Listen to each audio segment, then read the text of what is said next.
bad.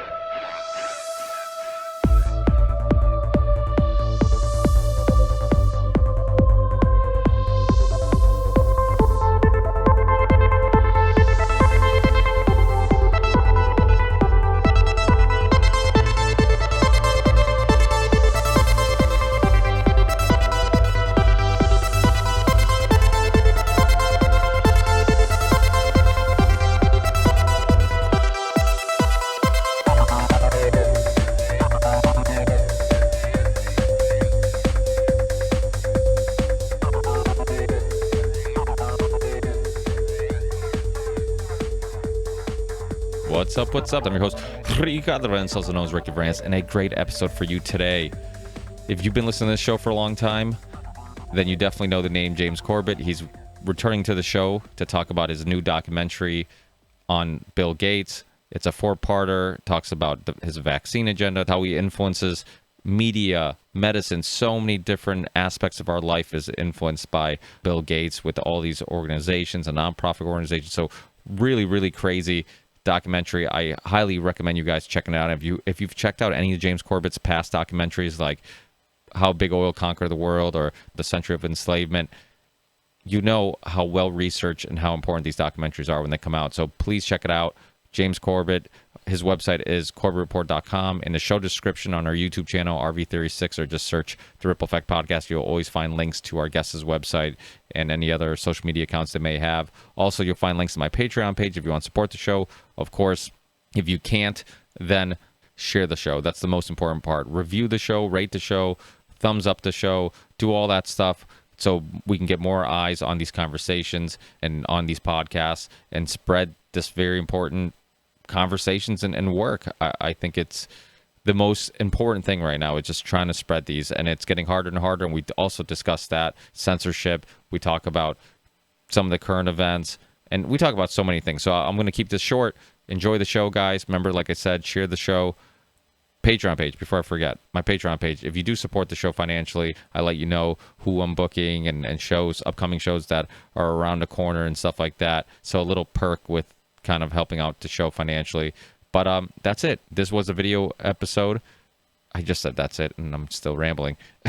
This is a video episode. I'm letting you guys know that if you're new to the show, this is a video episode. Anytime somebody calls in using video, you can visually see the guest and I have the conversation on our YouTube channel. So one more reason to check out our YouTube channel. So now that's it, and I think I kept this pretty short. So enjoy this awesome conversation with James Corbett, and I'll see you guys in the next one. Peace.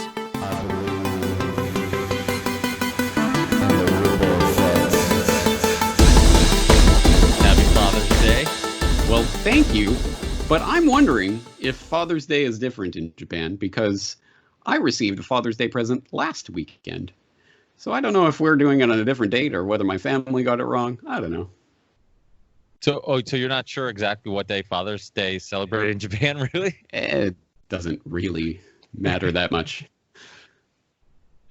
Yeah, I hear. I got to text Sam too because this is his first Father's Day as a parent. So he seems to really be embracing it. It's awesome to see him. I mean, Good. Twins, not easy, I'm sure. Two at the same time like that. Yeah. How was your Father's Day? Good. We just spent some time with the family. We still have restrictions. We were thinking of getting together with my brother, his family, and then my parents and going out to eat. But restaurants, they just started doing indoor seating this week.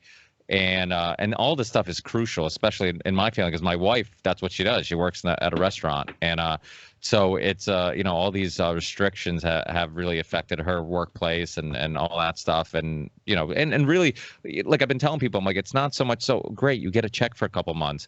But what good is that if once that check runs out, the job that used to exist isn't there anymore? Yeah. And Well, that's what I'm wondering. What about your wife's job? I mean, she still has a job?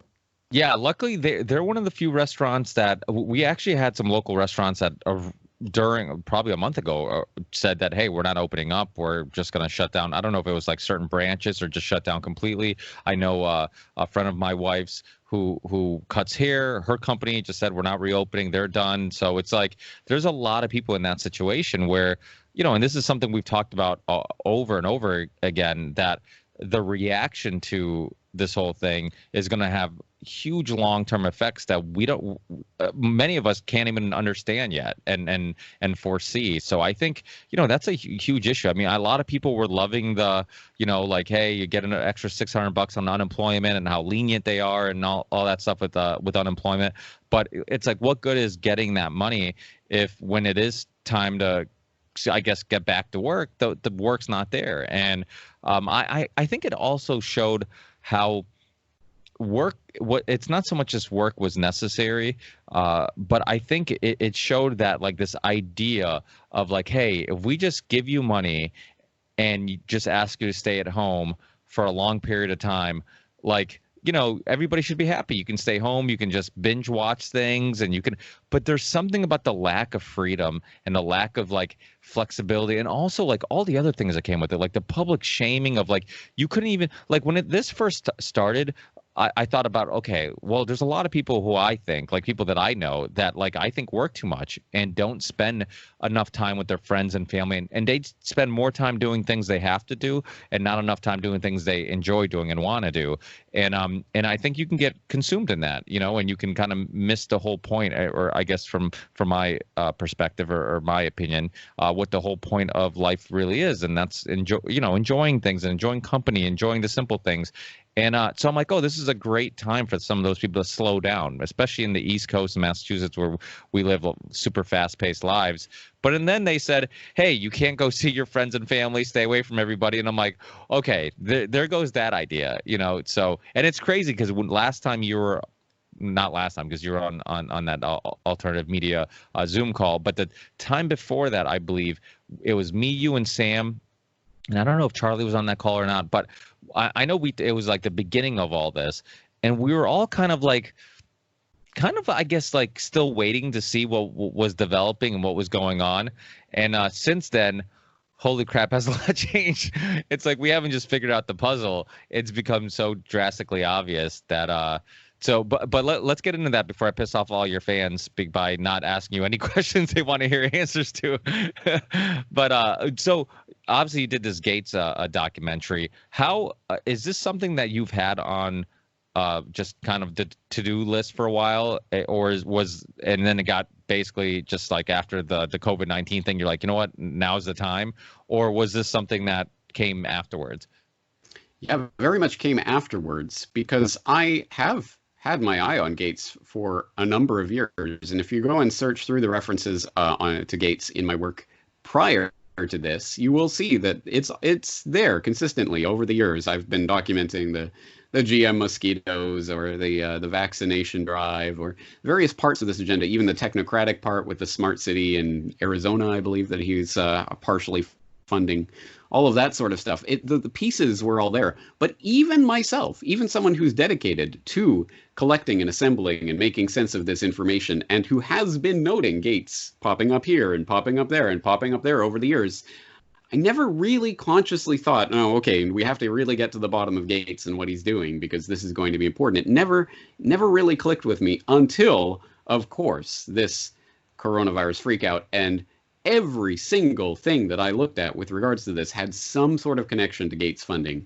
And at that point, and then when Gates is being paraded on everyone's TV screens as some sort of guru, that we must ask, how is this going to unfold from here, Mr. Gates, Mr.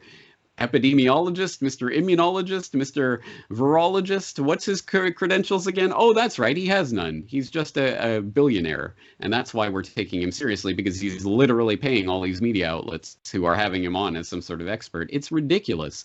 And once I started to see that, I just thought, well, okay, we have to do this. So literally, that documentary was created in a month, basically from scratch. I had almost none of that assembled beforehand. So it was all done in the course of that crazy month, which probably shaved a few years off my life, just in terms of staying up and working on that. And it was crazy, but I'm glad I did it, because I think the work speaks for itself, and I think people can see that there's definitely a bigger agenda at play here. And I hope they also see this isn't about Bill Gates as one man who is the supervillain that we must focus all our attention on, but he is just the perfect encapsulation of this agenda, and he's connected to every part of it.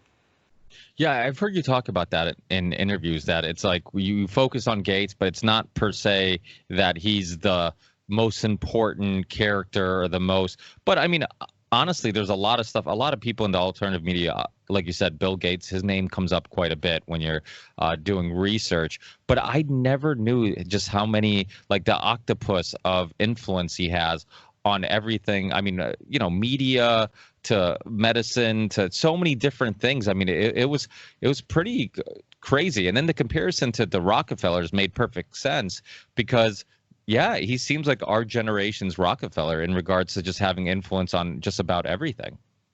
Right. I know that we've talked about the Big Oil documentary quite a few times in the past, and I would really hope, I really hope that people would, if they're encountering this for the first time or finding my work for the first time, I would hope they would go and watch or listen to that documentary, How and Why Big Oil Conquered the World, because I think that's the framework, the template through which we can understand what's happening right now. And it connects in so many different ways. So I did make mention of that, and I did sort of frame it with regards to the Rockefellers. But I think that won't really click with people unless they're familiar with that history, because it really is a template, essentially, that is being followed here of how to create a monopoly over a valuable resource, take that money that comes with that creation of that monopoly and leverage that into power, social, economic, capital that can be used and spent for political purposes or for a specific agenda. That's exactly what Rockefeller did. And of course, created the PR industry as we know it in the process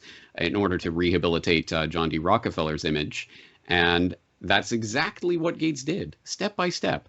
And as I point out in the documentary, Gates' father, Bill Gates Sr., who is actually the second, but actually the third, William H. Gates. Anyway, it's a crazy family tree. But he specifically talked about the Rockefellers in his book in, I think, 2010, where he was talking about his work with the foundation. And he specifically referenced the Rockefellers and said, they were one of our templates, and they showed us so many things, including how to stick with the problem, not just for a little while, but for decades or generations if need be. And everywhere we've gone in the field of public health, the Rockefellers were there first.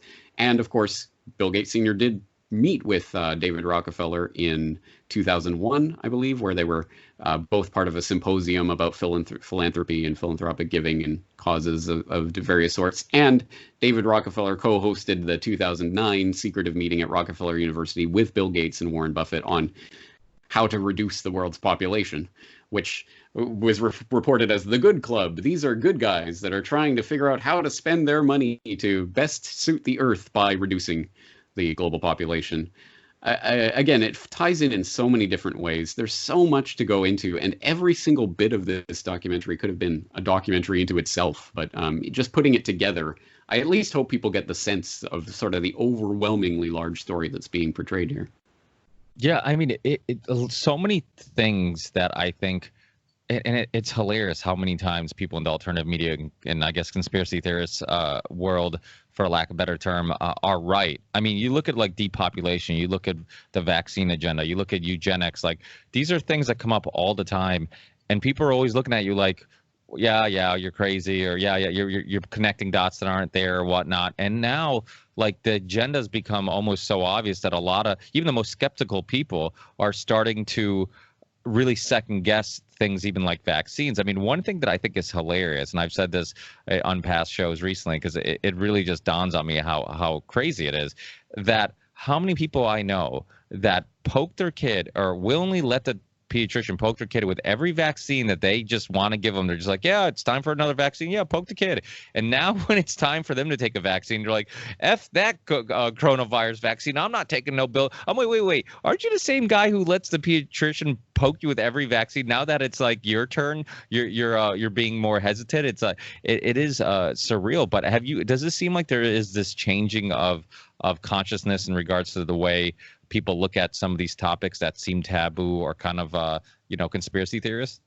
Yeah, I think demonstrably so. I don't have to speculate about that. I know that in the past couple of months, I have received an influx of more new people to this information than I've seen in years and years and years of doing this. So it has been an incredible couple of months. Now, the danger or the problem may be that people might go back to sleep. assuming we attain some sort of new status quo equilibrium and everything seems to be functioning, and oh, okay, I guess there's a new vaccine, we'll take it, and that'll be it. That is a possibility at this point. I don't think so, because as you say, I think we've only just begun to see the effects of everything that's gone on in the past few months, especially the economic effects, which, yeah, everyone's just been on a little vacation from reality for a few months and the unemployment checks are rolling in. So, whatever. It's just like a vacation. This is great. I don't think people really understand how fundamentally things have shifted in the last few months, and they probably won't for another few months. So once that starts to play out and the real economic devastation, plus the second wave and the re-lockdown, and then the third wave and the re-lockdown, I think we've only just begun to enter the event horizon of this black hole that's going to suck us all in. So I don't think people will be going back to sleep, but I see that sense of a lull right now. Everyone was interested for a month, but people are going back to sort of slipping into their old information habits at the moment. Yeah, the thing, you've done some amazing work since last time we discussed or talked, just us two, and with the lies, damn lies, that video, I rewatched it recently because it is, how quickly things are changing. It does seem old, because it was a couple months old. And I rewatched it to see how much has changed, like information-wise, or my perspective or on any of the things that you discussed on that video. And literally, you could watch it today, and it's all relevant. Like, it's all like nobody ever debunked anything. Like, it wasn't like, things that we thought they were BSing about. There was some type of logical explanation that came afterwards. It's like you could watch it now, and it's like, wow, like it's not outdated. It still makes perfect sense. All the things they lied about, nothing has proven otherwise, but yet people are talking about the second wave and people are actually like feeding into it again. I'm like, wait. Like, you were lied to the first time. Why are you even concerned about a second wave? Like, this whole thing is just, it boggles my mind. Yeah, that's it. That's a really good point. I mean, this is an unfolding story that is happening, in real time. So that slice of what I was doing there, whatever it was, 2 months ago or whatever, was a slice of what we knew at the time and what we didn't know and how can we quantify that and all of that. That was just looking at that. But it is a developing story. So it's very possible that in reality something else was going on and that was wrong. And that wouldn't make it valueless. It would just mean that was a slice of what we knew at that particular time. But I think you're right. Yeah, no, that does actually still stand up to this point, that there was demonstrable statistical trickery going on to try to gin up a scare that didn't really exist in reality. And none of that really has been debunked.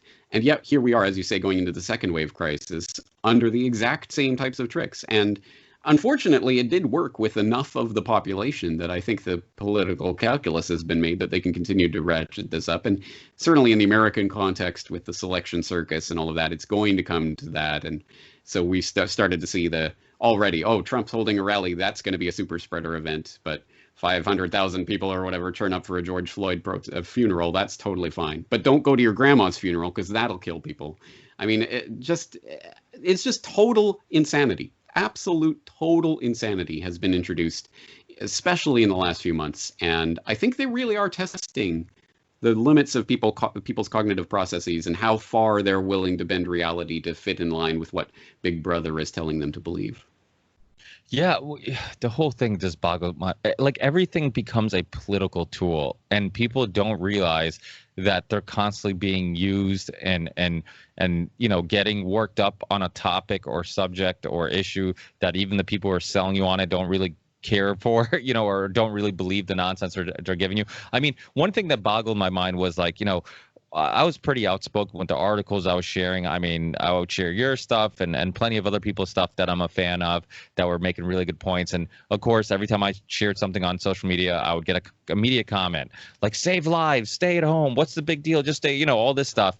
And I try to have logical conversations with a lot of people. And to be honest, there were a lot of people that, if you had a discussion about this facts and the information, they seem to come around a little bit, or at least they seem like they could see it from your perspective. I mean, I think a lot of it is because all of their information and their perspectives were built on lies and I mean, numbers that didn't make sense, tests that gave false positives, case after case after case of misreporting how many deaths in these hospitals, the influx of just patients that these hospitals are supposed to get that never came.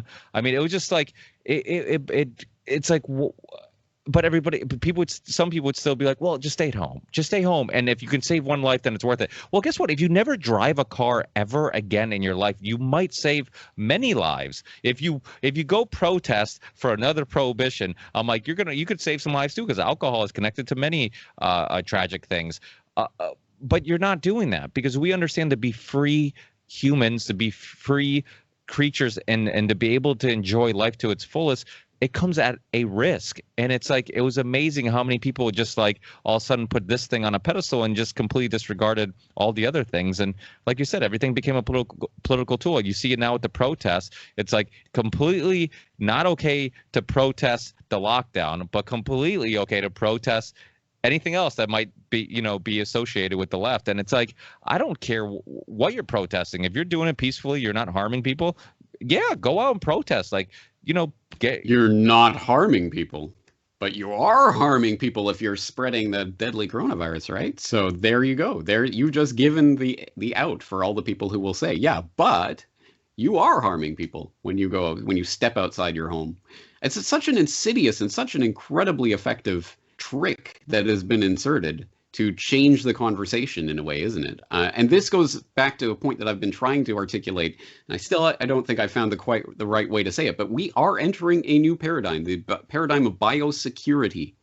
And I've talked about this in regards to a Giorgio Agamben essay that I think is extremely important in highlighting this new paradigm and what it really means. But essentially, it is taking that fundamental idea that, yeah, you can do anything you want as long as you're peaceful and as long as you're not harming anyone, and they're going to put the act of you physically being in a space with other people as a harmful act. And once you do that, you can outlaw all sorts of things that we once thought were aren't these our God-given rights to go and peacefully assemble? No, not during a pandemic. And what is a pandemic anyway? Well, whatever the unelected health authorities declare it to be. If they say there's a pandemic virus spreading, then how dare you question that? And how dare you step outside your door to peacefully assemble while that's happening? Unless, you're peacefully assembling about this particular cause, in which case that's okay. Again, none of it makes sense. None of it is logical, but it is a test of compliance. And actually, I think of this event as the defining event of the 21st century information war, because it has been observed before that 9/11 was really the last sort of like major event, the major consciousness shaping event that took place in the pre-internet era. Of course, it wasn't pre-internet. Obviously, the World Wide Web existed, but streaming video and all that sort of stuff was still years in the future. There was no social media as we know it today. There were some blogs, and I guess CNN.com or what have you. I remember on the day of 9/11 being at work, so I couldn't actually watch the news coverage. I was listening to a radio, and I was trying to find out more information, so going to CNN.com, but their servers were down because too many people were going. So this was really kind of a pre-internet event, 9/11. And it has been remarked many times that imagine if that sort of thing happened today and there would be 10,000 100,000 cell phone cameras on it, all live streaming, live tweeting, and Facebook streams and whatever. It would be all over the place instantaneously from every conceivable angle. It would be a different event. And I think for that very reason, that's why we don't have that kind of spectacular terror event in this day and age at this point. So what do they do to try to regain that? I want to say information monopoly. It wasn't exactly, it was more like an oligopoly, but that was the state. Turn of the 21st century, it was an information oligopoly. As we all know, 5 or 6 corporations controlled 90+% of what you saw, read, and heard every single day of your life back in that era. And then the internet and the flowering of new voices, and everyone could have a say and all of this. So the last decade specifically has been an attempt to really bring that back under control and bring it back down to some sort of information oligopoly. One important factor in that has been the creation of these social media platforms that everyone goes to, and just the homogenization of everything, which is an important part. I watched an interesting video recently Something about, like, I can't remember the title, something like 2007, the best year of the internet or something. And it was making the point that, back in 2007 when I was a kid, because this is some younger gentleman making this video, and he said back at that time the internet was it felt so free, and you could go to this forum and you go to that forum and you could talk about these different things, and everything had its own unique feel and looked a different way, and you set it up differently, and you had your own avatar and blah blah blah. But then you go to the social media era of today, and everything is just so homogenized, and you get your page on Twitter or Facebook or Instagram or whatever, but it looks like everybody else's, and it's presented in the same way. And now increasingly, of course, as we all know, they are determining what is allowed on that and what is not, and they will retroactively yank material that they suddenly decide is against whatever arbitrary rules they're setting today, and blah, blah, blah. It is not yours. You are giving this information over to this controlled platform and then basically begging, but please let me have my say here in this public square. So that is one important aspect of the way this information is being contained. And then the other important aspect, and one that's becoming more important, is one that I just addressed on my podcast last week about who will fact check the fact checkers. All these fact check sites that are coming along as it's sort of like the quasi independent looking or feeling kind of way to propagate establishment narratives against the actual independent media. And I went through a bunch of examples how that works. I'm just, as we're recording this, I'm just recording a different video that'll hopefully be out very shortly about this and how the fact checkers work. But that's another way that they're trying to do this. But imagine that, so this COVID crisis is really crystallizing that. There are the people who will only listen to the fact check sites or only get their information from YouTube that's been pre-screened by the WHO or whatever, as YouTube eventually just becomes essentially another TV network. I mean, that's all it's becoming at this point. There's the people who get their information that way, but there are still independent voices like yours and like mine and like many people that we talk to on a regular basis that are still out there that you can find if you really try. And that space for that independent thought is really the bugbear of this biosecurity paradigm. They can't allow that sort of actual debate to happen because we will demonstrate how they've been lying, and they've been lying since the beginning, and here's how we can document it this way and this way and this way, and look at this and look at Bill Gates and look at all the things he's associated with. We still have that space to do that. And I think they're really trying to completely squelch that out, because that, once they get rid of that, then almost everyone will eventually give in, because it really is a question of what you are hearing and what you are seeing. And this particular crisis is the perfect example of that. If you are listening to the media on a daily basis and they are reporting, today there's so many millions of cases and so many hundreds of thousands of deaths, and they're reporting it every single day, and every story becomes about this crisis that's happening, and look at this, 37 new people tested positive today, and there's another person who died with COVID-19 today, of the COVID-19, with COVID, well, whatever, there's people dying left and right. When you hear that day after day after day after day, yes, it becomes in your mind the most important thing that's happening, even if it is not. So yes, I know it's been said before, but let's say it again. If they reported every single day on car accidents, every single day, 13 more people died today in car accidents on the roads, 7 more people died today, 42 people died today in a horrific accident, and blah, blah, blah. Every single day, if that was the only thing that they ever talked about, you better believe people would be all up in arms about road safety and what's going on. There's carnage on the streets, and there'd be people arguing, you shouldn't be allowed to drive your car during this pandemic of car accidents and whatever. It is all about perception management, and this is the perfect example of that. And I think so this is a test of compliance of the general population. Will they go along with the narrative? Will they lock down? Will they defy their own common sense in telling people you are guilty of murder if you step outside of your house, unless it's for an approved cause?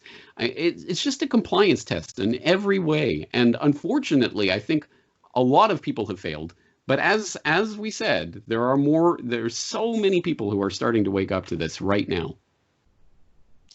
Yeah, I think that censor thing is probably one of the most important topics out there for that reason, because honestly, if we can't get the information out there, then what good is the information? And that's why when I had you on that alternative media Zoom conference call, the whole purpose of it was kind of brainstorm ways of fighting back, solutions, all that stuff. And I think one of the things we've kind of, I guess, one of the solutions we're kind of brainstorming or resolving and seeing how we can make it work is really creating something that everybody can use, but yet everybody can have their own spots. Because I think one of the biggest problems, this is the thing is, and I actually, Ernest Hancock came on that call after you did, and you know Ernest very well. I actually, when he jumped on the call, it didn't even hit me who he was until I heard his voice, and then he has that, just one of those voices that you just stays with you. And so once he started talking, I'm like, oh my God, that's Ernest. And but I love what he's doing, and I think we do need. But the other problem, right, is something that I mentioned on that show was, and for people listening who haven't heard it, we did this huge Zoom conference call of the alternative media community, just trying to gather a bunch of people from the alternative media community to talk about censorship, because regardless where you stand on any issue, it affects us all. It affects anybody who has a different perspective, regardless if you agree with it or disagree with it. But if we all agree that all the perspectives should be there to explore, if you want to, then it's an issue that affects you. And I had Del Bigtree on not too long ago. Magically, I had iTunes. I never had iTunes issues ever. Magically, I had iTunes issues where people couldn't listen to that episode on iTunes. And and this is a recurring theme.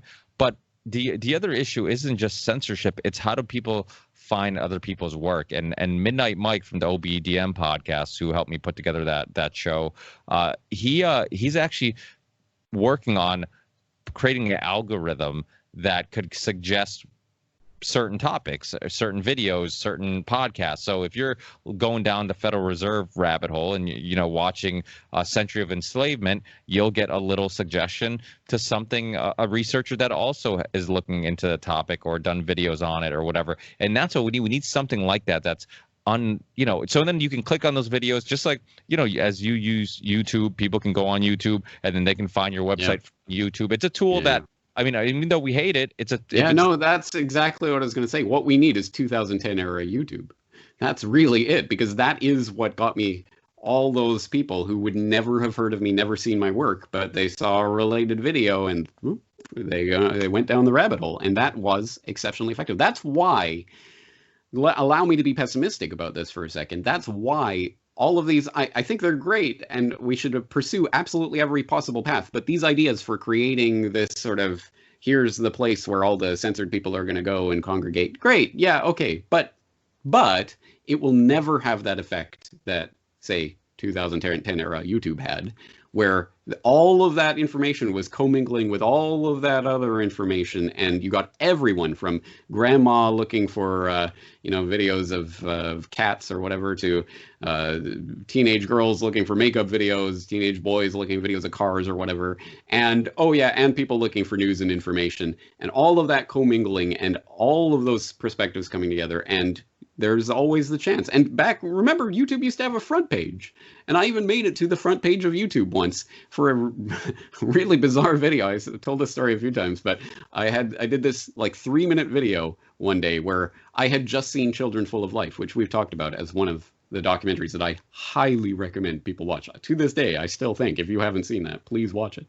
But I did a little 3-minute video just after having watched that, and I was really affected by it. So I did a little 3-minute video just to say, hey guys, I just saw this excellent documentary. Everyone should watch it. And for some reason, that little video made it to the front page of YouTube. So overnight, hundreds of thousands of people got to see it. And not just hundreds of thousands of people who would generally be interested in the Corbett Report, but all sorts of people. So there were all sorts of comments down below that, like, why is YouTube recommending this to me? What, who is this guy? What's going on? Which I thought, well, that's great.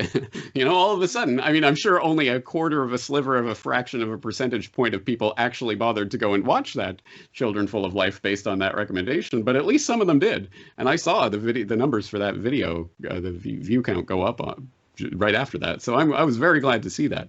But that speaks to the power of that type of, everyone's going, anyone can find anything on this platform, and that did exist to a certain extent, at least back then. Obviously, that doesn't exist today, and I'm not sure that'll ever be recreated.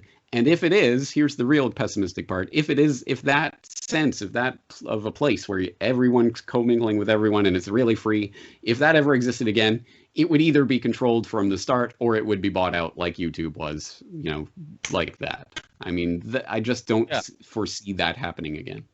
Yeah, but you know what? Right now, the difference between now and then is that now there does seem like it's so obvious that everything that we're seeing online, from your suggestions on Google when you search stuff, to your phone suggestions, to YouTube, whatever, that all of it's being censored. I mean, the fact check stuff on Facebook was ridiculous. I mean, I was sharing stuff, and then like a month after I shared it, it'd be, I'd get a little notification telling me that there was a warning on this, and it was misinformation or disinformation.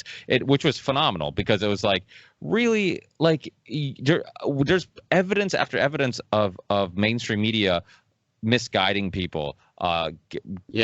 Pushing. I wonder if they're going back and retroactively labeling all those WMD stories or whatever. Right? Exactly. No, of course not. Yeah, and that's a huge issue, because it's like, why are you treating, if you're going to put alternative media on a pedestal and say that they have to be held to these standards, then everybody should. And when CBS lies about which footage of a hospital they're showing and gets caught that it's not a New York hospital, if that's misleading, then you know what? They should also get a little warning or whatnot. So it's just, it's ridiculous. And I think now more and more you're seeing people just getting fed up with it and wanting a solution, and wanting, I think, like, back in the day, people liked YouTube, and even when there was some censorship, you could still, even some years ago, you could kind of still go down some rabbit holes if you did enough looking around. But now it's like impossible to find anything that's not just mainstream. And so I think like the Truth Seeker app is something that it's kind of cool. I don't know if you're familiar with it. Your work's actually on there, but it's an app that's kind of like that idea, where it has just a bunch of alternative media, people on the left, people on the right, people who don't have a party at all, and just and you can go on there and you can get alternative media. I think we need that. Mike's working with D Live, and I think he's working also with, what is it, IPS, whatever it's called, with that IPFS. Yes, he's working with that too, and I just got an email today about him getting that set up and whatnot. We're actually gonna do a swapcast tomorrow talking about it, and so Mike's really pushing for it, because he's a tech guy, pushing for creating this and just being, putting alternative media.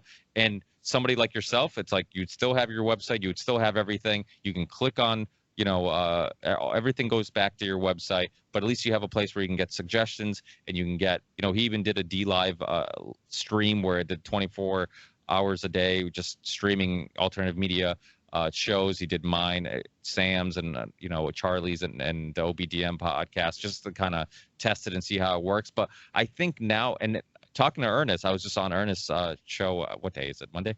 Last week. So sometime late last week, I believe. And he's super passionate about this too.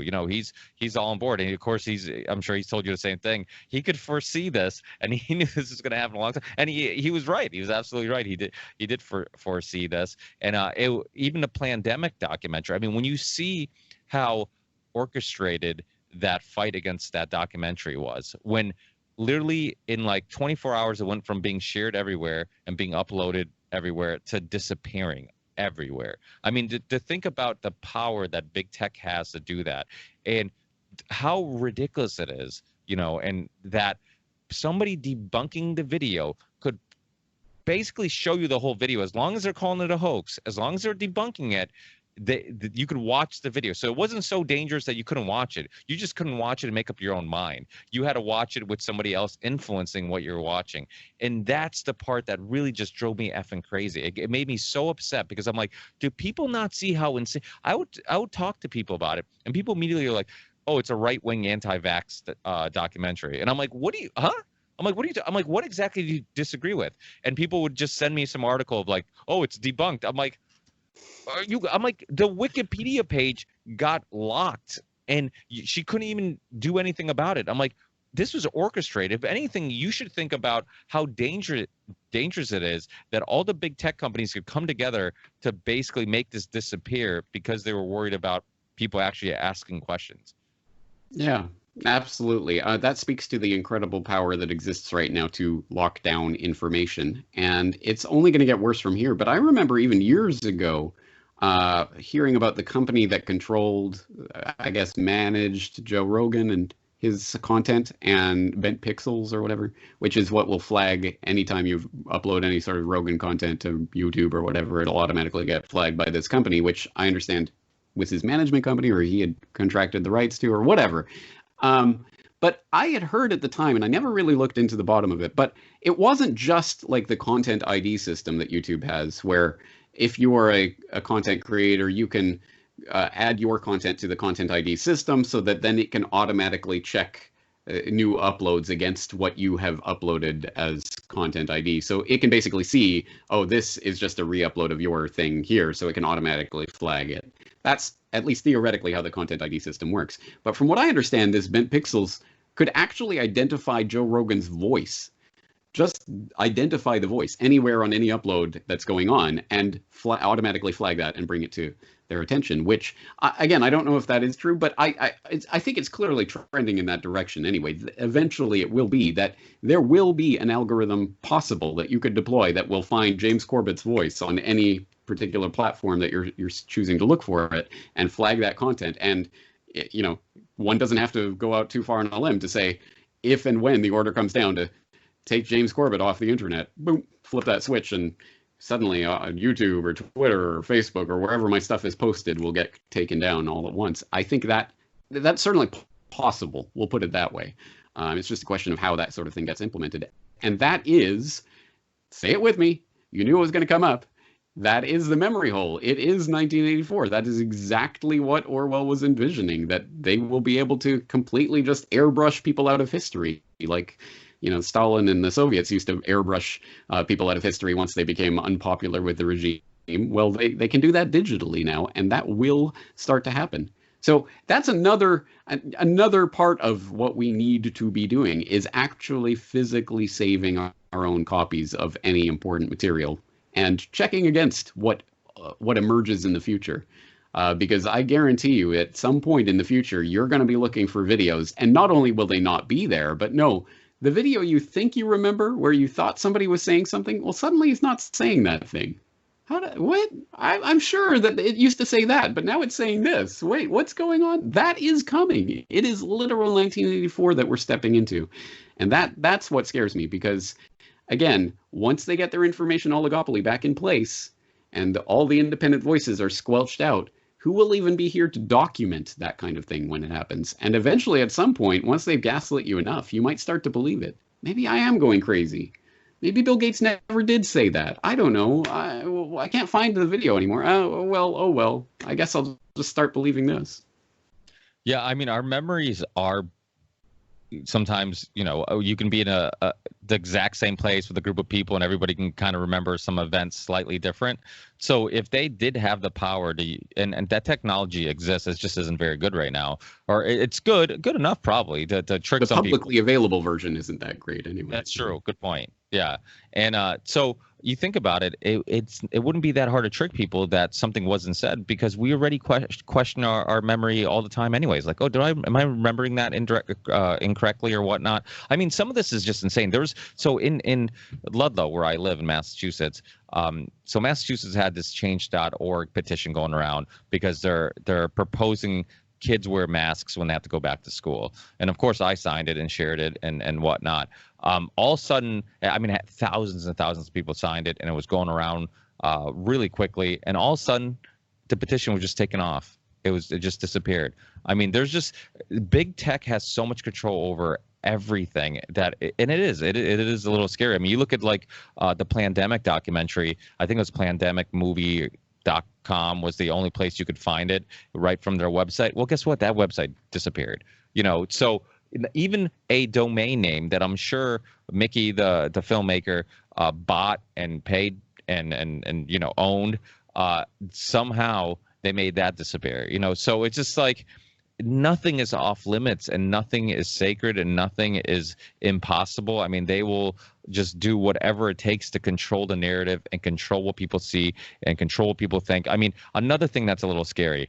So I saw somebody share that everybody already has the COVID-19 tracking app already downloaded on their phone. And I'm like, really? And I'm like, even Android? So I go on my phone, and of course, I find it. I actually screenshot it, and then I think I posted it on social media.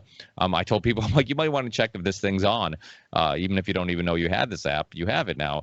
And so it's insane. It's insane that like they're just your phone's downloading apps that you didn't ask for, turning on. I mean, obviously it's listening to you, and that's why I think we need, the fight against censorship and getting people this alternative media, to me, almost seems like the biggest topic ever, because it's the only way people are going to be aware of what's going on. Yeah. And if it means that we have to come up with some crappy website that gives you some videos to get you down some rabbit holes and some websites, because this is the thing, is like, James, I'm aware of your website, obviously. I mean, I go on there often, but there's many people, if it's not on YouTube, if it's not on Google, if it's not suggested somewhere, one of these sites that everybody uses, then they're never gonna, I mean, obviously they're not gonna find you on Facebook or Twitter now, but no.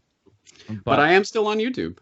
Yeah, you are. And I am there specifically because it is the one place where I know that I can reach people who would not hear my voice otherwise. The Bill Gates documentary has combined over 1 million views, different uploads, different places. I mean, over 1 million people have seen that because it is on YouTube. If it was just on my website, it would be in the thousands. So I understand, and that is the problem. So I'm going to continue to use their enemy information weapons platform as long as they continue to offer it to me, as long as I can continue to actually get real information out. And I'm not trying to censor or calculate. I got an email from someone recently. How do you do it? How do you maintain? How do you stay up on YouTube or whatever? I'm like, I don't know. I'm just doing what I do, and I'm putting it out there. And if they choose to censor it, well, they're going to choose to censor it. But the one that I'm surprised at, actually, so far, Bill Gates' plan to vaccinate the world, I was absolutely convinced that one was going to be censored, blocked, or algorithmically messed with in some way, specifically because that, of all of the work, that one specifically seems most against the new arbitrary, the YouTube will only allow things that go in line with what the WHO is saying kind of thing. But it's still there. So I don't know. And, are they allowing certain uploaders to upload certain things, but because they have enough of a following that they might kick up a stink, but quietly getting rid of everyone else? I'm aware that I'm in a privileged position at this point, having built up an audience over the past 13 years, that I can put out work that will be seen by people and will be heard. Even if they do scrub me from YouTube, there will still be tens of thousands of people who know of my work and are interested in following it and will follow me to other platforms. I know that if I was James Corbett of 2007 starting out in 2020, I wouldn't know how to do it at this point. I wouldn't know how to build up this kind of audience, and I don't know if I'd ever be able to. The game has shifted so completely. So it is a genuine problem. And hey, let's make it even worse. This isn't just a problem of these platforms and how to distribute information on them. Eventually, it is the hardware itself that is going to be the problem. Because for example, hey, all of a sudden I got this COVID tracker on my phone. I guess there must have been a firmware update that I didn't know about. But yeah, exactly. They can push things out to you without you even knowing about it until after the fact, because we're in the midst of a pandemic, folks. You got to do what you got to do. So that can happen. But even more fundamentally than that, the devices that we use are getting more and more dumbed down. And I mean that in the sense that, to put it in Marxist terms, my means of production is sitting right here on this desk. I am using it right now. My means of production is this computer. That's how I produce the content I produce. And this is what I need. That and an internet connection is how I do what I do. And it does what it does. And I can edit video, and I can record things, and I can upload things and do all of that. But more and more, we are being pushed onto the phone or the fondle slabs or the pads or these kind of dumbed down devices that are essentially glorified vending machines. These are no longer means of production. They are means of consumption. You use these little devices to consume content, not so much to create it. Yeah, you can make a video on your phone, I guess, but it's not going to be a fully produced, edited production like you can do on your desktop. And we are being moved more and more off of actual physical machines that sit on your desk and that you can do things with, into these little fondle slabs that are glorified vending machines. And more, that's the direction things are going to trend.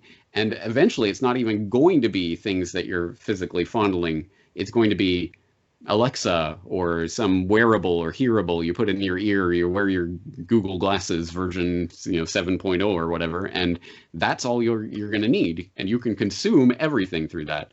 Produce, not so much. But who cares about that? It'll be, everything you want at any time. You can just consume it. And that's the direction we're going in. So that to me is kind of, I know it's more of a theoretical thing, but it is coming. And I really see that as being the future of where they're trying to take us with this technology. Less so that we can actually do anything with it, and more so that we're just receiving things with it. Well, we can't only consume, right? Because then who's going to create the stuff that we're going to consume? Only the big corporations that have access to the actual production means of production, which will be more and more out of the hands. I don't think it'll ever be like outlawed. You can't create, you can't do this, but it will be more and more. People will just naturally, as they have over literally think back a decade and try to tell someone from 2010 the extent to which your phone would be the central focus of your life. No, you're crazy. That's crazy talk. I remember when I got my first smartphone, and people were looking at it like this alien technology, like, what on earth? What is that, a computer? What are you doing? Like, it was so bizarre. And no one, even myself, could have really envisioned the extent to which it has become a part of everyone's daily reality, so that they cannot leave their house without it, without having a panic attack. That's crazy. And that's 1 decade. So fast forward to 2030. What is it in the pipeline for 2030 that we can't even begin to imagine the way it will utterly transform our lives over the course of the next decade? Again, I don't know, you don't know, we can prognosticate, but there will be events that will completely transform our daily lives in the course of this decade. And I don't mean to be pessimistic, but I'm going to say probably not for the better. Not if we just go along with it. Yeah, and during this lockdown, one thing that I saw with at least my son was, and he's 5 and my daughter's turning 4 in August, so similar ages to your kids.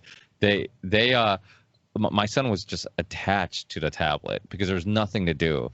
And then my wife would be like, you got to get off the tablet. I'm like, yeah, but I'm like, give him a break. There's literally nothing to do. And that thing is designed to brainwash him to keep watching it. So I'm like, I remember telling my wife, I'm like, put this in perspective. I'm like, that thing has scientists, psychologists, people who come together, bright minds, to figure out how to keep kids and adults clicking. And you're asking our son to be mentally strong enough to put that thing down when there's nothing else to do. And, we can only be outside so many hours of the day. So I'm like, give him a little bit of a break, because that thing is literally brainwashing him and turning him into a crack addict, Yeah, no, exactly right. That's exactly why I've never given my kids a pad or a tablet or a phone to play with. I just will not do it. And you notice that all of the inventors of this technology, time and time again, you'll see an article here and an article there, but put them together, all of these tech gurus are saying, I would never give this to a kid. I do not give them to my children.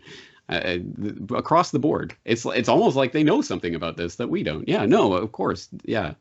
Yeah, and that's the problem. Once they have played with it and once they've experienced it, yeah, they're going to be addicted to it. And try keeping children away from it. I mean, I know some people who aren't parents like to sit on a high horse about it, but once you are a parent and you have children who are in this world, yeah, try keeping them away from certain things that all their friends are doing it. Yeah, it's hard. It is genuinely hard, and it's going to get harder from here. So, I mean, from your perspective, are you going to ever let them have tablets, or is this one of those things? Have you thought about? No, at some point. I mean, of course, they're existing in this world. At some point, they're going to have to interact with computers and what have you. I'm just trying to delay that as much as possible, especially during the formative, as they say, first 5 years are so important to the formation of their character and all that.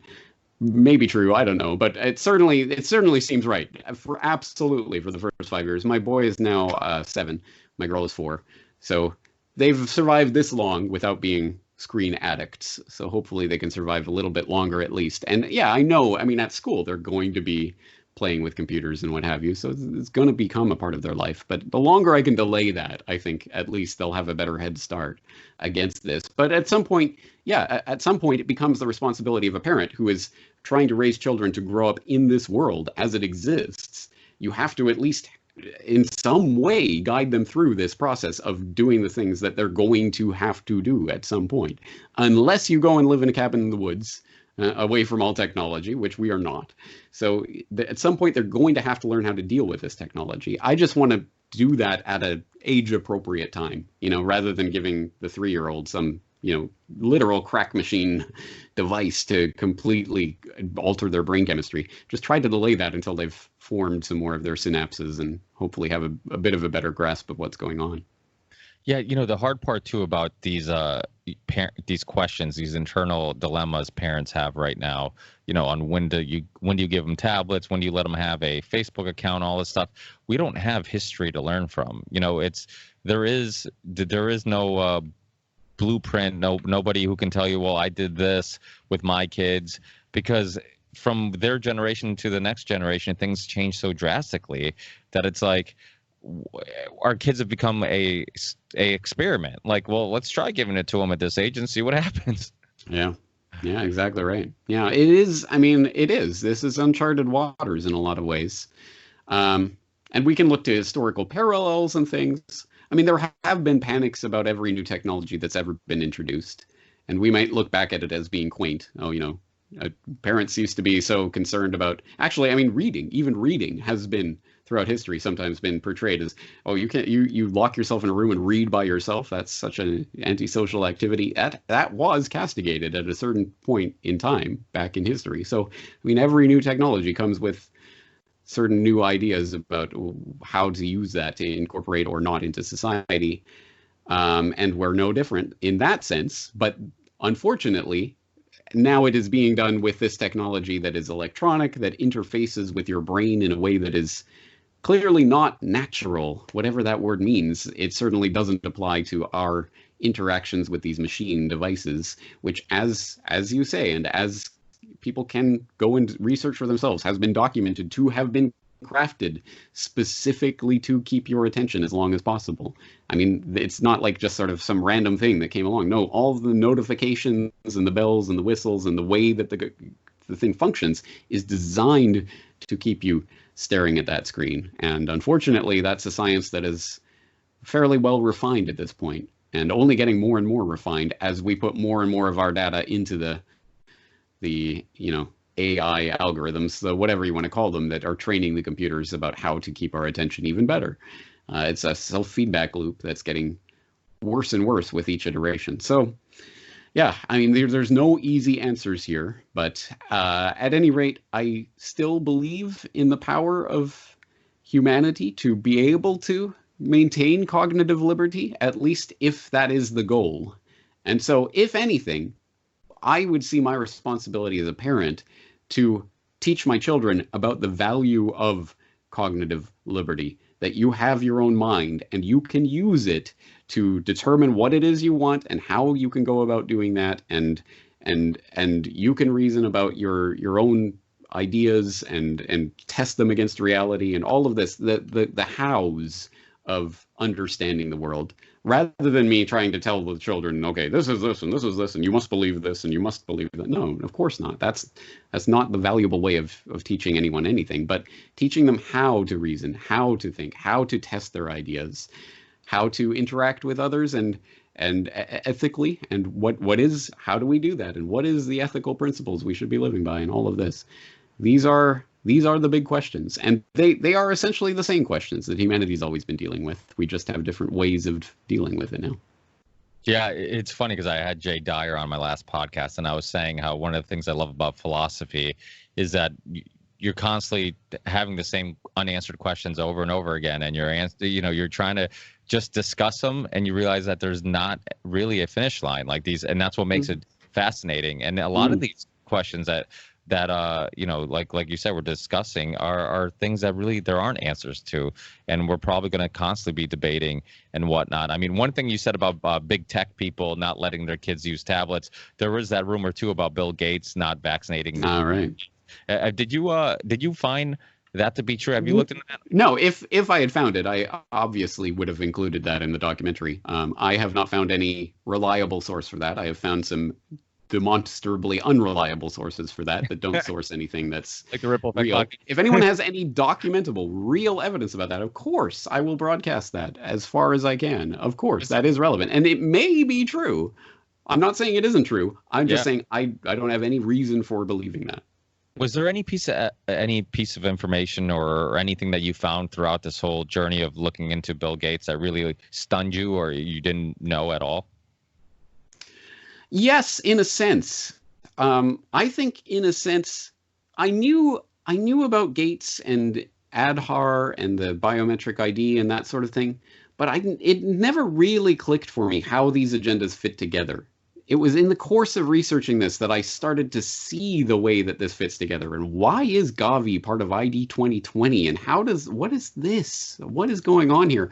And when that really started to click for me, that's when the bigger picture started to open up. And that, I mean, in a sense, I knew all of the pieces of that puzzle, but I'd never really seen the puzzle put together before. So when that started to fall into place, it's one of those horrible moments. I want to say awesome, but in the sense like awe-inspiring. Like, it's incredible to look at the way that they are taking these pieces and putting them together, and oh, it all fits together. Look, that puzzle piece fits right in there. Oh yes, vaccines and biometric ID and the new vaccine technology is going to change you at a genomic level, and they're going to have electronic remote updates that they'll be able to give you to your vaccines. And oh, it all fits together now. I see it, but it's one of those things, like, so many times. Think about the Big Oil documentary, which I like to think has gotten out there. Million plus people have seen it. I've gotten a lot of feedback over the years from it. But that is a story, essentially. It's a story that isn't quite intuitive. I mean, everyone knows something about Rockefellers and oil and monopoly and something, but they don't. I don't think many people have really sat down and put all of those pieces together in that way to paint the picture and to show that story. Now, think, from my perspective, sitting there in 2017, I had most of that story. I had all the pieces of that puzzle, and I could see the bigger picture that it was painting. But even trying to articulate to that to someone, how do you do that? Like, it's so many different things that you have to put together to see them together, and then hopefully people get it. So I created that documentary as a way of doing that, as a way essentially of answering, but why would the oil companies be for global warming propaganda? That doesn't make any sense, James. Well, here's why. Create this big two plus hour documentary. Bill Gates, like, why would somebody who's trying to push the vaccines and make people safer want to depopulate, the Earth? It sounds so crazy until you actually see. Exactly right. He's actually attempting to make sense of it. Like, it's a logical thing to think. I'm like, I don't even understand how you can even logically in your head believe this nonsense. Like, this idea of that, like, I'm trying to save the world with vaccines, but population is an issue, population growth. And I'm like, do people not realize how insane this sounds? And I mean, so from your research, I mean, obviously I think it's similar to like the Rockefellers. What exactly do you think it is ideology that motivates these guys? Are they really crazy? I mean, because I think they're so rich, and that I almost feel like you get to a point, so you think like psychologically, right? Like, I get a brand new Mustang, my excitement level, my happiness level goes from like 0 to 10. Now, to reach a 10 again, I would have to get like a Bentley, then whatever the next nicest car is. And then I get to a point where, like, I've reached 10 on everything. I've been to every exotic island. I've been around beautiful girls. I bought every material things that could bring me any sense of happiness. What's next? And this goes into like, you've done videos on it, just how billionaires and millionaires, how they have traits of psychopaths and stuff like that. And what do you think it is? Do you think that has a contributing factor, that some of these people have just gotten to the point where just like the next best thing is power, or finding something else that kind of gets them off, that because they've had everything else materialistically that could? I think we have to look beyond the profit motive on these types of things. And I say that specifically because I don't think money is ever really just about money. Money is about what you can get with money. And that generally translates into power of some sort. It is about power. And I think especially when you get beyond the millionaire level into the billionaire level, and you start talking about people who can do all sorts of unimaginable things. You could never in your entire life spend that amount of money reasonably. It's not about the money anymore. That's just points in a game that is being played. But what do you cash those points in for? You cash them in for power. And I think you have to start understanding it at least at that level. And as for the sort of bigger motivations, whatever's pushing these people on, that's when it gets speculative. And I don't know. I mean, there are people who say that there's some sort of religious motivation going on here or something. I don't know. I mean, how do I know? I'm not on the inside. I cannot read the hearts and minds of other people. I don't know what is motivating them. But it is something to note that someone like a David Rockefeller, who lived to be over a century, and yet well into his 90s, was incredibly passionate and driven and involved in all of these different activities. Like, one could understand someone like a Rockefeller wants to try to control the world for his family and whatever. I mean, you can kind of imagine that desire. But imagine keeping that going past retirement age, past 70s, 80s, into your 90s, and you're still actively involved in all of this stuff and really trying to bring it about and traveling to Bilderberg and doing all of these things. Isn't that kind of crazy? I mean, what person is motivated to that extent, and what motivates that? That is not something that I can understand. Addiction to power. I mean, you look at it. I've said this over and over again on the show. If you take the symptoms of addiction and you can insert power, you can insert money, you can insert alcohol, drugs, or whatever. But if it is alcohol or drugs or one of those things, or sex or whatever it may be, porn, then we look down upon it. But when somebody's addicted to money, even though they have the same symptoms, they'll lie and cheat to get more of it. Not just money. I'll put money and power in the same category. You'll lie and cheat to get more of it. The second you wake up to the second you go to bed, that's all you're thinking of consuming is getting more of it. You never get your fix, or if you do, you can't wait to get more of it. I mean, these are all the same symptoms. The only difference is that when it's money and power, we look up to you in America. Like you're some successful person that we should all strive to be like. And the way I look at it is like you said, if I had more like that amount of money, I would never work a day in my life. I mean, I would be sitting with my family. I mean, I would just hang out, maybe read books, maybe explore the world with my family. I mean, but okay, so this is where I'm going to contradict myself, because people like yourself and myself, right? Like, you didn't start your work for money reasons, right? And I obviously didn't, because I'm still not making money doing this.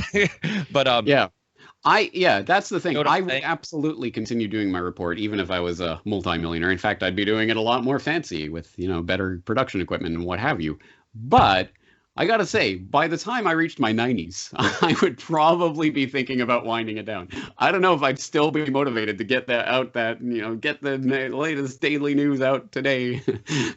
At some point, I think I would give it a rest. But these people don't. Kissinger is still around, still kicking, still doing it, and he is now in his 90s. Think about right? Like, so you and I, we have a desire to really, I guess I'll just use the title of my podcast. I mean, that's the reason I titled it The Ripple Effect, because we truly believe that we can start a ripple and we want to try to make a difference in the world. Well, these people do too, only their perspective of the world, or what they think is the best for the world, is different than us, right? Yeah. I think that's one way I try to understand people who are almost not understandable to me, is to at least give them the benefit of basic humanity. And there are people who would argue that shouldn't even apply here. I don't know. Again, at the very least, I think psychopaths you could almost argue, are a different species, even if they're not a different species. But anyway, regardless of that, just give your average opponent the benefit of the doubt that they are motivated similarly to yourself. They want to do what's good. They want to do good things. They want to think of themselves as a good person, whether or not that's true. But yes, it all depends on your definition of what good is. And if you have an underlying ideology or some sort of overarching narrative that says, well, the good is whatever's good for me and my family because we have better genes and we should propagate into the future, or whatever kind of nonsense, pseudoscience, mental gymnastics justification they have to give to what they want to do, people will find a way to do that. That is also a fundamental part of human psychology, and it applies to everyone from the lowest level all the way up to the multi-billionaire jet setters. So I think that's an important thing to keep in mind. Yeah, I do believe that most people, at any rate, are motivated by trying to be good, and they want to be seen as good, and they want to think of themselves as good. But their idea of good can be very, very vastly different than your idea. Yeah, I think both those things are very interesting. The idea of, do they truly believe what they're doing is best for the world, that they're protecting all of us from ourselves, or they're doing something for the greater good, whatever they think that may be? Or is it really they are psychopaths who get a fix or get turned on or have this addiction to power, and the next best thing is having influence on everything and anything? And well, yeah, let's put it this way. What if you truly believed, really, really, truly believed that the future of humanity is merging with the machines and going on to the brave new world future of interstellar travel and propagating the stars or whatever? And that is what this is all aiming at. If you really have that perspective and really keep that perspective in mind, what does it matter if this particular person or that particular person has to die in order to achieve that agenda? No, it's the end goal is what we're aiming at. That's what's important, not how you achieve it. It's the ends, not the means. And I think people can very easily trick themselves into that form of thinking.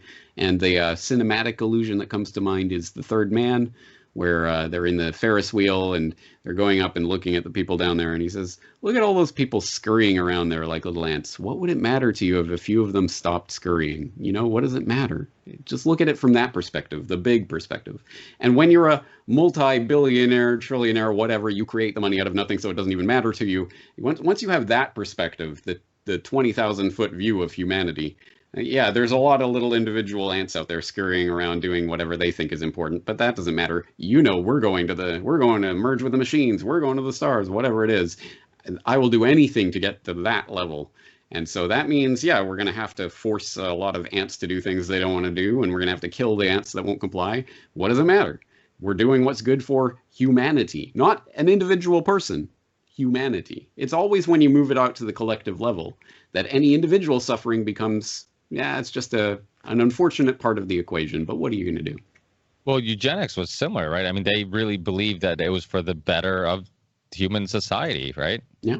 And I still get people all the time emailing me, well, so what's wrong with that? Yeah. Shouldn't we be trying to breed the best with the best? And, what, you know, so what if you sterilize a bunch of poor and, you know, feeble-minded, whatever nonsense? You know that most of the people out there are useless anyway, right, James?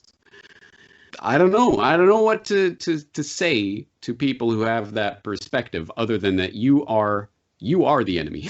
that perspective is the enemy.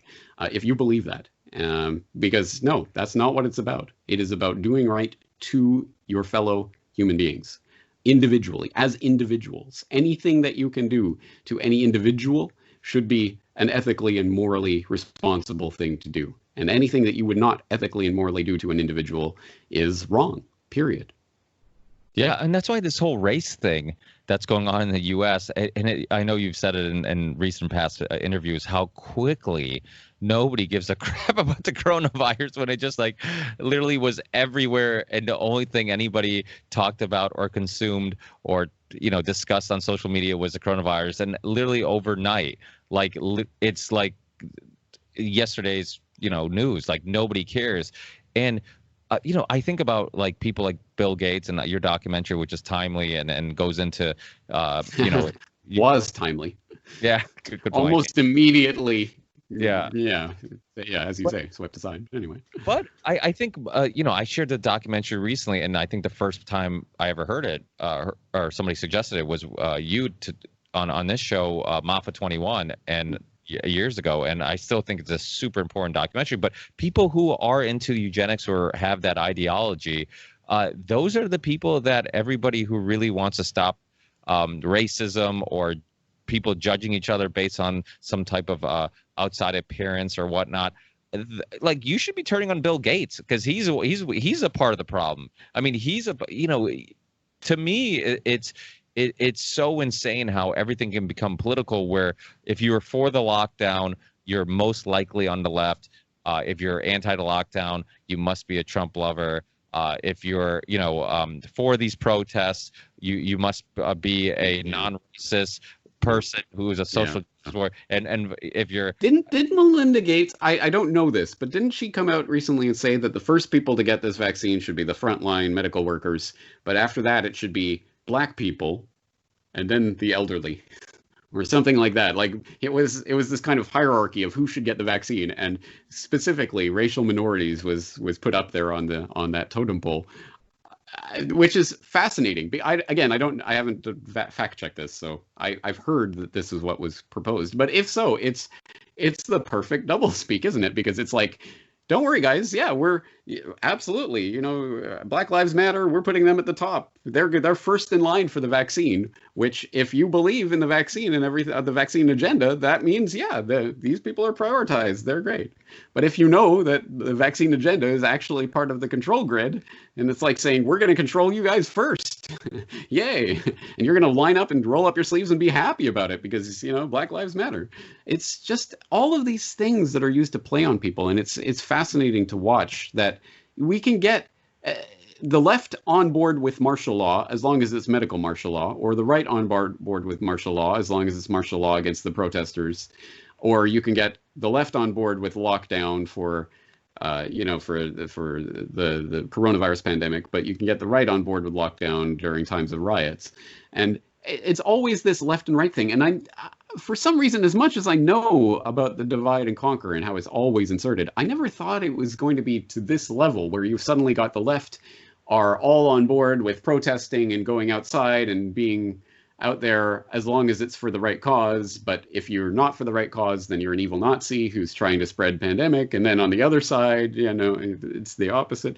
They're even getting the left-right split into this, coupled with the race explosion that's happening right now, coupled with the pandemic, biosecurity overlay.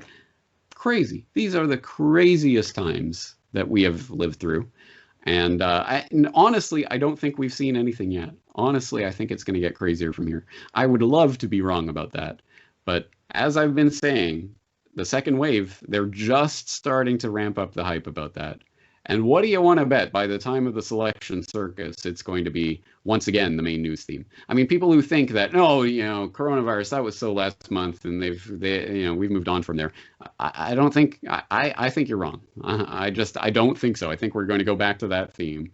But again, I'd love to be wrong about all this, but unfortunately, I haven't been. And that was the worst part, is as this started unfolding, and seeing, I can go back to my medical martial law from 2008, and it's even more relevant today than it was in 2008. And people are going, that's crazy. I never knew I thought all that was conspiracy talk, and now all this is happening. So unfortunately, as you said earlier in our conversation, all of these crazy conspiracy things keep getting proven right, but people are always in the moment, in this particular moment. No matter what is happening in the context, they're always in this particular moment. So right now, these protests or whatever are the most important thing in the world, even though they are in America. Newsflash, I'm a Canadian in Japan, so it's not my bailiwick, as they say. But at any rate, this is the most important thing and the only thing people should be concentrating on. It's just sad to see people let along on the leash like that. Even people who think they're in the independent media space. They're still following the mainstream narratives at all times. Yeah, if they remake Terminator, you should be Arnold and go back in the you go back and you be like, this is what the future is like, and it would just be you saying all these things like this is they're gonna have these cell phones, they're gonna control you this way and that way, and I mean obviously the first. Could I be John Connor? Yeah, or yeah. Oh, apparently you're uncomfortable with being naked on camera, James. Oh yeah, well yeah. I don't think anyone needs to see that. But yeah, no. But sometimes, honestly, sometimes I do sympathize with Cassandra, who had the curse of being always right and able to predict the future, but no one would believe her, and that is a curse. That is a curse. Look, guys, this is coming. This is coming. This is coming. Oh, you crazy conspiracy theorist. Meanwhile, it comes, and then it's like, oh, of course that was coming. We all knew that. Is Japan so this Black Lives Matter movement has gone everywhere. I mean, I'm watching soccer in England and in Germany, and everybody's wearing these protest shirts and all this stuff. Has Japan also been jumping on board with this whole thing? There was a protest in Tokyo, I believe in Shibuya, and depending on who you ask, there was as many as 1,000, but some people say a few hundred people that turned up for it, and they were. I've seen some of the pictures. They were actually holding signs in English, Black Lives Matter, and things like this. Like, why are they holding English signs? We are in Japan. Again, there's just these kind of things where you just kind of wonder what's going on. But apparently a large percentage of the people involved in these protests were foreigners in Japan, which makes sense, right? But again, is this a Japanese issue that they're all concerned about police brutality in the US? Why? Like, I mean, of course, we can all be concerned about that issue, but why are they out in the streets protesting in Tokyo about police brutality in America? Like, what? Does this even make sense? So, yeah, as far as I know, there was one protest or two protests about an incident that happened in Tokyo with regards to a Kurdish man who was being taken into custody by the police, and there was some footage of him, and he was resisting and putting up some sort of struggle with them or something, like, why are you arresting me or something. I don't know the details of that incident, but there was a couple of protests about that in particular, and then that kind of got meshed in with police brutality in the States and Black Lives Matter. Anyway, it has amounted to, as far as I know, basically one march through Shibuya with a few hundred people on one day. But then that gets reported in the international press, and I know, for example, James Evan Pilato at Media Monarchy picked up on that and has mentioned it several times. They're out and protesting in Tokyo. Well, I can attest, again, looking out my window, what I can physically see in the world that I live in.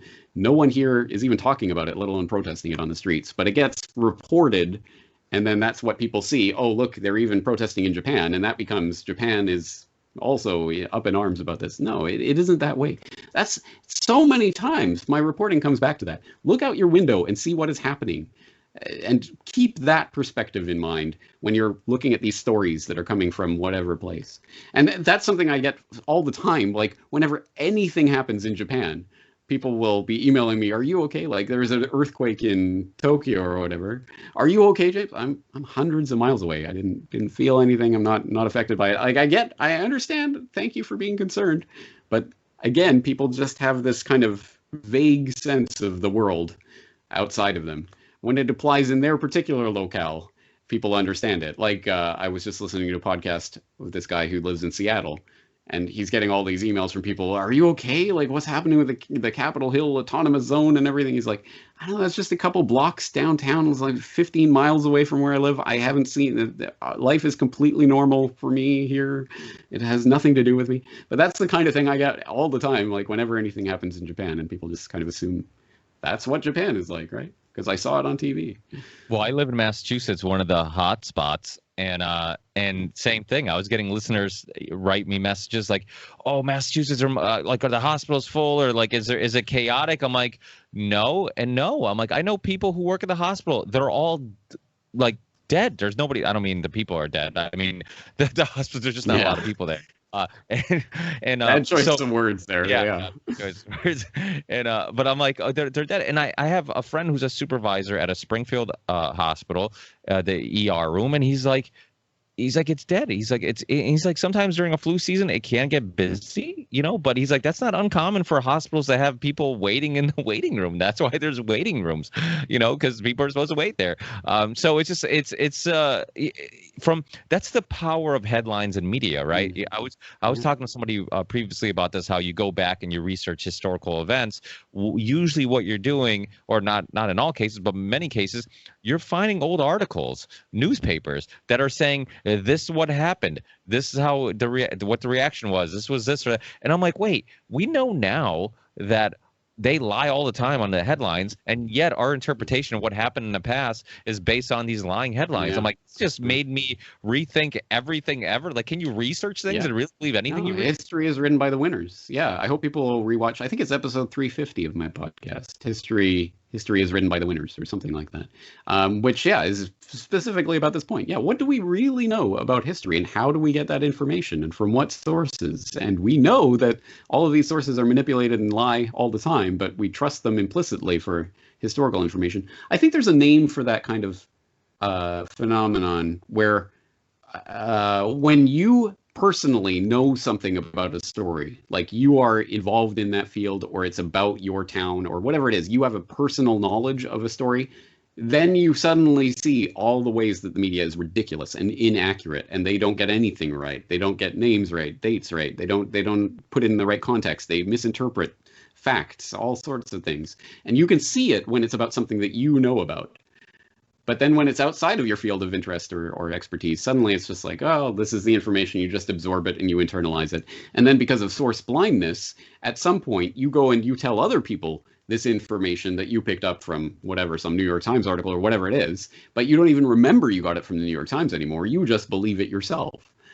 It's this is why propaganda is one of the most important influences in shaping our entire lives, is because unfortunately, information warfare is the real warfare. That's how they can manipulate an entire society, is by getting everyone to believe certain things, whether you have any actual physical proof for it or not. I keep looking out my window here as if people can see out of it, but this is the point. That's reality. And then everything else is mediated through a screen. And we have to keep that in mind at all times. Well, I know I've held you up quite a bit, and you're a busy guy, so I don't want to hold you up much longer. But one example of this was, I remember you were one of my first guests on the show, but one of my first guests also was this author and journalist Gerard Williams, who wrote Grey Wolf: The Escape of Adolf Hitler. So this was like 6 years ago, roughly. And I remember always hearing these stories about Hitler making it to Argentina and whatnot. And, you'd go down some rabbit holes, but you're like, and then I'd had Gerard on.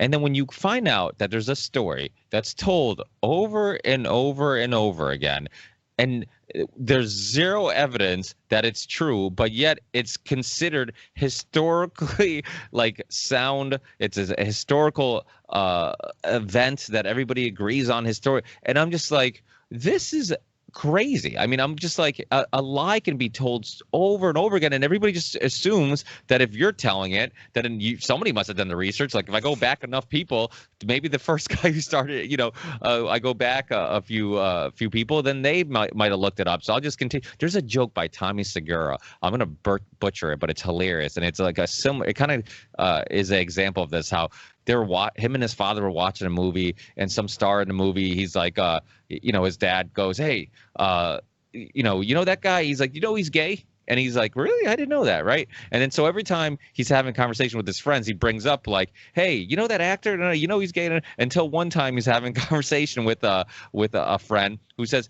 he's not gay. He's like, I was at his wedding. He's married. He has a beautiful family, whatever. So he calls his dad and he's like, Dad, what's his face isn't gay? And he's like, oh, my bad. I thought he was gay. I'm like, but it was just.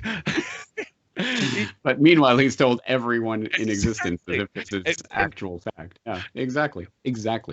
It was hilarious because it really is that easy to just spread a rumor that has no evidence or facts whatsoever. It was perfect. And I thought about like this alternative media and history, and I'm like, it's a hilarious joke, but I'm like, it really is just a perfect example of how quickly you can spread nonsense. Yeah.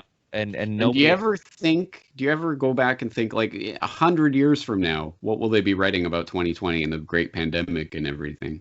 I kind of shudder to think of that, because assuming that the they, them, those still control everything, it'll just be history. It'll just be fact. There was this great pandemic and it was horrible until this magnificent Saint Gates arrived with his wonderful vaccine and saved the world. And that's what, our great grandchildren will grow up believing. Because, whatever. It happened 100 years ago. Who knows?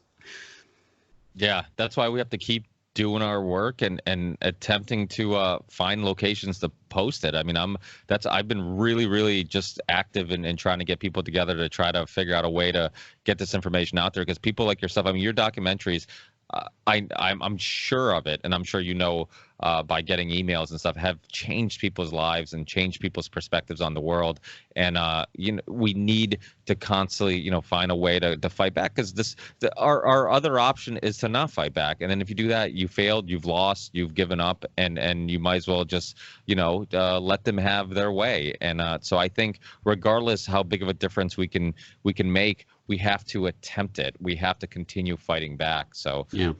No, that's it. And that's exactly what it comes back down to for me. Yeah, I don't know if we're going to win this thing. I don't know how it's going to turn out, but I do know if we just curl up in a ball and do nothing, we're going to lose. So, what are you going to do? You got to do something with your life. Might as well make it count. Yeah, absolutely. Yeah, absolutely. Well, James, I don't want to take any more of your time. Thank you so much for always being so generous for and coming on the show. Keep up the great work, and hopefully we talk again in the near future. All right. Thank you, Ricky. Thanks, James. Take care. Take care.